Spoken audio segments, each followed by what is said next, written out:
Ils l'ont cherché et ils l'ont trouvé. Dans ces temps-là, point de sécurité pour ceux qui allaient et venaient, car il y avait de grands troubles parmi tous les habitants du pays. Mes frères et sœurs, c'est la même chose en Église. Si on ne recherche pas l'Éternel, si on ne cherche pas cette dépendance envers l'Éternel, on aura des grands troubles, des problèmes. Ben oui, parce que l'Éternel n'est pas... S'il n'y a pas l'Éternel, il y a qui? Il y a Satan, le diable, le dévastateur, le destructeur. Il est là aussi, lui. Et il cherche quoi? À nous dévorer à la fin, tout simplement. Il veut nous détruire. Il a une haine tellement grande envers Dieu que nous, il sait très bien que Dieu nous aime et qu'il nous a fait à son image. Quand nous voyons, il a de la haine. Il veut nous détruire par tous les moyens. C'est sa priorité à lui.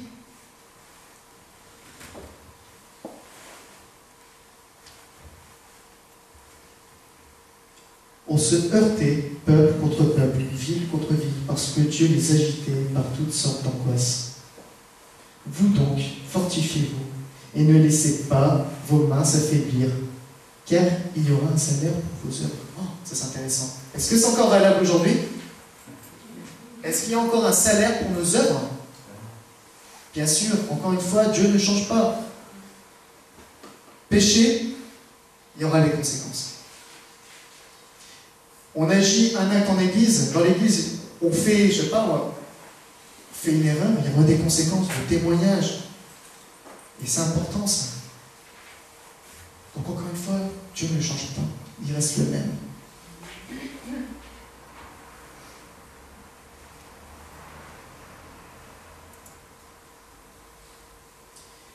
Ces paroles fortifient ça. Il fait disparaître tous les païens et les idoles. Donc, au fin de compte, cet encouragement, ça lui a redonné encore du zèle pour servir l'Éternel dans son royaume. Asa rassemble le peuple ainsi que de nombreuses personnes du royaume d'Israël. Il rassembla tout Juda et Benjamin, et ceux d'Éphraïm, de Manassé et de Siméon qui habitaient parmi eux, car un grand nombre de gens d'Israël se joignirent à lui lorsqu'ils virent que l'Éternel, son Dieu, était avec lui. Oui, même dans le camp adverse d'Israël, parce que c'était divisé en deux, il y avait des guerres entre eux, les gens de là-bas venaient dans la tribu de Juda, parce qu'on voyait qu'au fin de compte, l'Éternel était avec eux, parce qu'ils suivaient les préceptes de l'Éternel. De la même chose pour l'Église, si on ne suit pas les préceptes de Jésus, si on ne suit pas les préceptes de l'Éternel, ça ne marchera pas. On a beau aller le dimanche pour chanter des chants, pour avoir un petit sentiment, pour recharger les batteries, ça ne marchera pas. C'est du vent, ça ne sert à rien. Donc on voit que d'abord c'est suivre les préceptes de l'Éternel. Et là, ça fonctionne. Là, il y a ce sel, vous savez, on parle souvent du sel qui donne ce goût à l'aliment, mais si le sel ne donne pas de goût, à quoi il sert? Pourquoi vous mettez du sel dans votre aliment et il n'y a pas de goût? De même pour l'Église. À quoi on sert si on ne donne pas ce goût au monde? Ce goût qui vient de Jésus, pas notre propre goût. Il sacrifie à l'Éternel. Il s'engage à suivre l'Éternel. On voit que, au fin de compte, il suit vraiment l'Éternel, ses préceptes, ses commandements. Pourquoi? Parce que rappelez-vous, tout au départ, Asa ordonne qu'on suit les commandements de l'Éternel, qu'on reprend la loi. Du coup, là maintenant ils ont encore du zèle. On voit que chaque chose a ses bases. Il sacrifie à l'Éternel, encore des sacrifices, il s'engage envers l'Éternel. Il s'engage à suivre l'Éternel. Ils décident tous que quiconque ne recherche pas Dieu sera mis à mort. Donc il y avait vraiment cette volonté de suivre le Seigneur. Et j'espère que dans notre Église c'est la même chose, de voir cette volonté que tout le monde suive le Seigneur. Mais il y avait un problème. La mère d'Asa ne suit pas l'Éternel. Aïe. Que va faire Asa? Parce que c'est dur, c'est sa maman. C'est pas évident ça, avoir de la famille. Avoir de la famille qu'on ne suit pas l'Éternel. Et c'est là qu'il y a une épreuve. D'un côté, je me dis, voilà pourquoi son papa n'a connu que 2 ans. Vous comprenez? Par contre, on regarde qu'il y a un grand travail dans ce royaume. Il renverse des hôtels dédiés à Astarté ou du soleil. Pourquoi ça n'a pas été fait avant? Parce qu'au fin de compte, son papa, il avait la crainte de l'Éternel. Mais ils ne le faisaient pas. Et malgré ça, ils n'avaient pas de repos. Ils avaient toujours des guerres. Ça n'allait pas. Je pense qu'Assa, il avait compris ça. Il avait compris. Il avait instauré ça, comme nous, aujourd'hui, on l'instaure dans l'Église. La parole de l'Éternel. Parce qu'on sait que c'est l'unique voie qui mène à lui. L'unique voie qui mène à quelque chose d'utile pour Dieu, pour l'avancement de son royaume. Je regarde ça. La mère d'Assa ne suit pas l'Éternel. C'est dur, la famille. Mais il y a un choix à faire. Est-ce que la famille avant ou Dieu avant? Assa lui ôte la position de reine. C'était le roi, elle avait une grande position, vous imaginez? Quelle force envers sa propre mère. Mes frères et sœurs, aujourd'hui dans l'Église, êtes-vous capables? Êtes-vous capables? Croyez-moi que le Seigneur éprouve beaucoup. Et s'il faut faire, vous faire. Le roi Assa enleva même à Maca, sa mère, la dignité de reine, parce qu'elle avait fait une idole pour Astarté. Assa abattit son idole qui est réduisée en poussière et la brûla au torrent de ses flammes. Il faut de la force, mais cette force ne vient pas de lui, vient de l'Éternel. Vous voyez, après ça, c'est un royaume, enfin un temps de royaume, un temps de règne, que tout se passait bien. On croirait, voilà, c'est beau, c'est l'Éternel, il y a des hôtels abolis. Mais enfin, quand il y avait des souffrances aussi, des compromis. Voilà, si je veux que ça continue, il fallait que je prenne ces décisions-là. Assa avait compris la vraie voie. Malheureusement, après quelques temps du règne d'Assa, il y a eu une attaque d'Israël. Donc l'autre partie du royaume.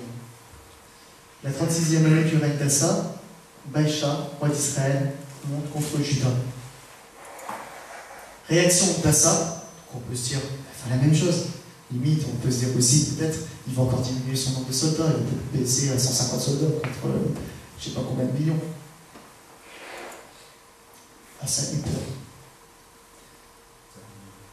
Il vide les caisses du temple et offre cet argent au roi de Syrie, qui étaient en quelque sorte partenaires avec Israël à ce moment-là. En échange, le roi de Syrie va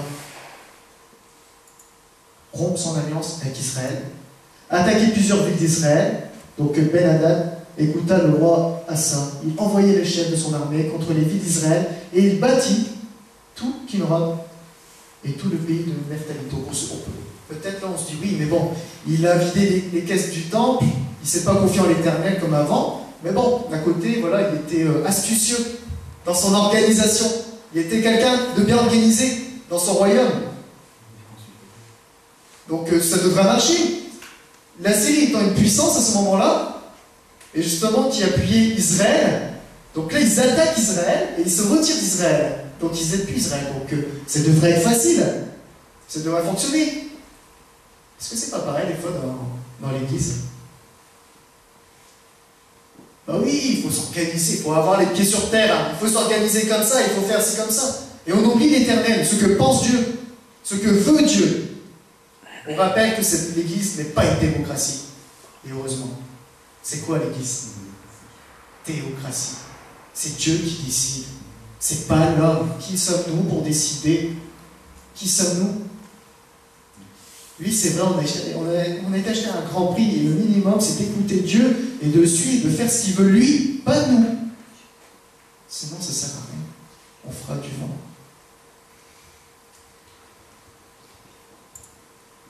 Le prophète Anani s'adresse au roi. Anani lui dit, donc il s'adresse au roi Assa, parce que tu t'es appuyé sur le roi de Syrie et que tu ne t'es pas appuyé sur l'Éternel, ton Dieu, l'armée du roi de Syrie s'est échappée de tes mains. Il rappelle les victoires sur l'Éthiopien en disant, mais je ne te comprends pas, rappelle-toi le passé, rappelle-toi ce que j'ai fait pour toi. Les Éthiopiens et les Libyens ne forment-ils pas une grande armée avec les chars et une multitude de cavaliers? Et cependant l'Éternel les a délivrés entre tes mains parce que tu t'étais appuyé sur lui. Uniquement, pas parce que tu étais fort, pas parce que tu étais balèze, bien organisé, mais parce que tu t'appuies sur l'Éternel. Il avertit Asa des conséquences. Car l'Éternel étend ses regards sur toute la terre pour soutenir ceux dont le cœur est tout entier à lui. Donc si, aujourd'hui dans l'Église, il y en a qui sont un cœur à moitié, son petit jardin secret, ça ne marche pas.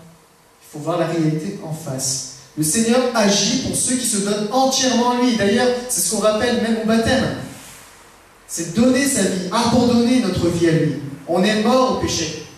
Et on vit pour toi, Seigneur, maintenant. Si je vis, c'est pour toi. Ce n'est plus pour moi-même. Tu as agi en insensé dans cette affaire. Car dès à présent, tu auras des guerres. Donc je rappelle qu'à un moment donné, la période d'Asa, c'était vraiment une période de repos. De repos. Parce que c'est Dieu qui procurait ce repos. Parce que Asa avait le cœur au service de l'Éternel, de suivre l'Éternel, suivre les préceptes, les commandements de l'Éternel. Du coup, le peuple est en repos, il n'y avait pas de guerre. Et là, maintenant, à présent, tu auras des guerres, parce que tu n'appuies plus sur moi. Tu fais à ta guise. Frère et sœurs, c'est encore une fois la même chose pour l'Église. Totalement la même chose. Et justement, des conséquences. Parce que je ne l'ai pas mis, mais le cœur d'Asa est endurci qu'il a jeté en prison le prophète. Tellement qu'il a mal pris. Vous savez, quand une personne commence à s'endurcir, le Seigneur en rajoute. La personne, elle s'endurcit, elle ne s'est pas repentie. Maladie et mort d'Asa. Asa devient malade des pieds. Face à de grandes souffrances. Il ne cherche pas l'Éternel, c'est incroyable. Malgré ça, malgré ses maladies, malgré que le Seigneur le frappe, il va chercher encore des médecins, des guérisseurs. C'est un peu l'Église d'aujourd'hui, vous savez. En disant, au lieu de rechercher l'Éternel, on va chercher une personne qui sait guérir, qui a le don de guérir.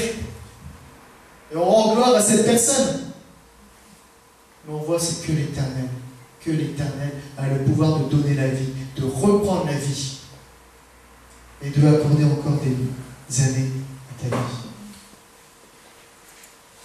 Il se confie uniquement au médecin. Asa meurt la 41e année de son règne. Vous allez me dire, c'est vrai que c'est dommage. Un homme qui a suivi l'Éternel au départ, qui avait compris ce sens, comment régner.